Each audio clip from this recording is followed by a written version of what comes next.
Conoscete il termine foliage? È una parola francese che vuol dire fogliame, però in realtà rappresenta uno dei fenomeni più belli del mondo naturale. In realtà col termine foliage noi indichiamo il cambiamento del colore delle foglie, in particolare delle latifoglie, che passa dal giallo al rosso mattone e passando chiaramente con tutte le sfumature del verde. È un fenomeno naturale che inizia normalmente nelle foreste appunto di latifoglie quando si iniziano ad abbassare le temperature dell'aria.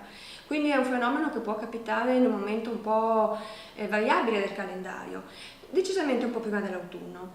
E anche il suo termine ha una flessibilità, perché appunto in base alla stagione può variare da poche settimane addirittura anche un mese e mezzo.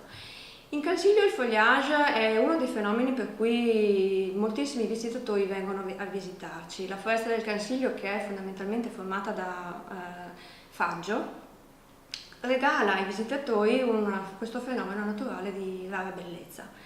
E fotografi, scuole, visitatori di ogni tipo praticamente vengono in questo momento dell'anno proprio per assistere al cambiamento del colore, che può variare anche da un giorno all'altro.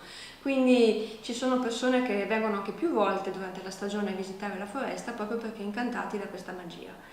Il foliage quindi è uno dei fenomeni per cui si può parlare di turismo naturalistico e turismo sostenibile.